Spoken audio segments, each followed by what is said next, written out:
Yo soy el buen pastor, que da la vida por sus ovejas.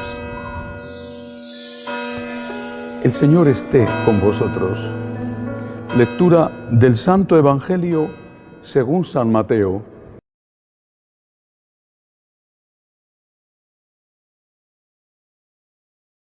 En aquel tiempo dijo Pedro a Jesús: «Ya ves, nosotros lo hemos dejado todo y te hemos seguido.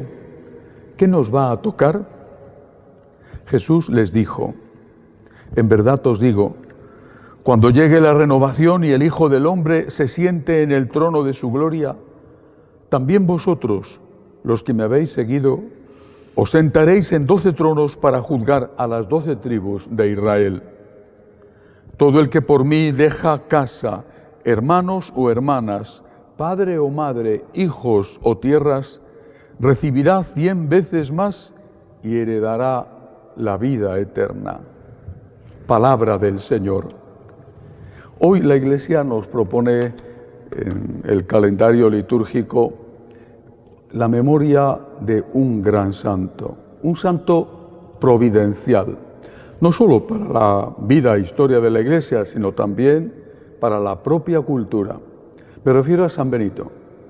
San Benito, hijo de una antigua familia senatorial romana, vive a caballo entre el fin del imperio, la muerte del último emperador títere ya de los bárbaros, y la llegada de esos bárbaros al trono con la erosión lenta, en algunos casos rápida, de todo lo que constituía el Imperio Romano, incluso su cultura. Por ejemplo, la enseñanza, que estaba muy bien organizada entre los romanos.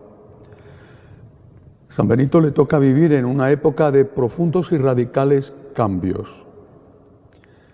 Hijo de una familia rica, repito, senatorial, siente una llamada poderosa para consagrarse a Dios. Se retira, al principio, acompañado de una criada, en su familia no le dejan hacer otra cosa, se retira a las proximidades de una antigua villa de Nerón, cuyas ruinas aún se conservan, en las afueras de Roma, en la montaña, más o menos a unos 50 kilómetros de la ciudad. Allí empieza una vida de oración, de penitencia, pero se da cuenta de que tiene que ser más radical. Entonces despide a esta criada que le había acompañado para hacerle las cosas de la casa, y se introduce aún más en la montaña, en el bosque, llega a unas cuevas realmente difíciles de alcanzar, y allí funda su primer monasterio, el monasterio del Monte Subíaco. Tiene, la verdad, algunas peripecias antes, porque le habían llamado unos monjes para que les dirigiera y les renovara, pero después resultó demasiada la renovación que San Benito les ofrecía e intentaron envenenarle. En el Monte Subíaco, que aconsejo a cualquiera que vaya a Roma que no pierda la oportunidad de visitarlo porque es bellísimo, allí empieza su vida primero como ermitaño y luego poco a poco se le van uniendo otros compañeros. Es el inicio de la orden benedictina, que fue, repito, decisiva para la Iglesia. De ella surgieron numerosísimos papas en momentos muy difíciles de la Iglesia, y también una orden que resultó decisiva para la cultura europea, porque en sus monasterios se salvó de la destrucción de los bárbaros una parte, por desgracia no todo, de aquella maravillosa cultura griega y romana. Se salvó y pudo llegar a nuestros días porque los monjes tenían los scriptorium, los escritorios donde un monje leía el libro y unos cuantos iban copiándolo. No había imprenta y había copistas que iban escuchando y copiando, y así se multiplicaba aquel tesoro heredado de la antigüedad. Esto es historia, pero es tan importante como esto la profunda espiritualidad de San Benito.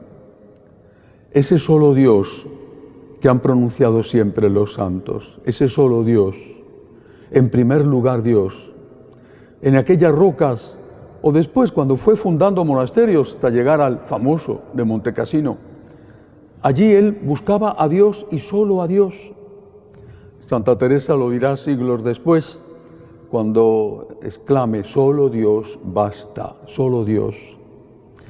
Esta es su herencia, solo Dios.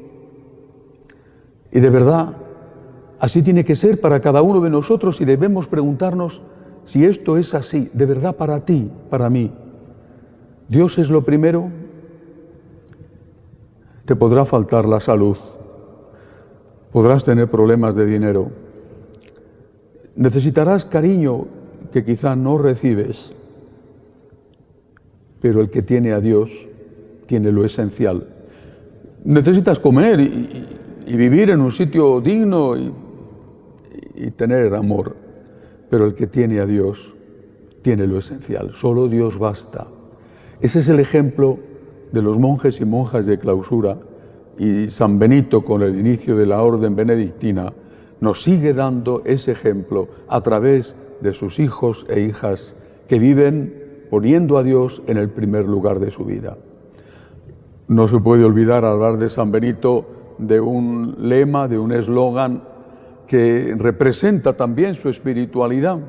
Ora et labora, latín, reza y trabaja, reza y trabaja, reza y trabaja y trabaja. Porque los benedictinos eran contemplativos, pero tenían muchas horas de trabajo al día. En aquella época en que la civilización se hundía, ellos roturaban los campos, enseñaban a los campesinos las técnicas de cultivo que habían sabido sus predecesores, sus antepasados, pero que ya se habían olvidado. Ellos ayudaron a Europa a salir de esa ruina terrible en que quedó sumergida después del fin del Imperio Romano. Reza y trabaja. Y esta es, de alguna manera, la característica, o debería de ser la característica del mundo occidental. Reza y trabaja. No solo trabaja. No te conviertas en un workaholic, como dicen, en un adicto al trabajo. Pero no solo reces, reza y trabaja. San Benito enseñó a sus monjes lo que esto significaba y ellos se lo enseñaron a los demás. Y hoy no debemos olvidarlo nosotros. En este aniversario de San Benito, solo Dios basta, aunque la frase sea de Santa Teresa, reza y trabaja, ora et labora. Trabaja por amor al Señor y reza para que todo lo puedas hacer por amor al Señor. Que así sea.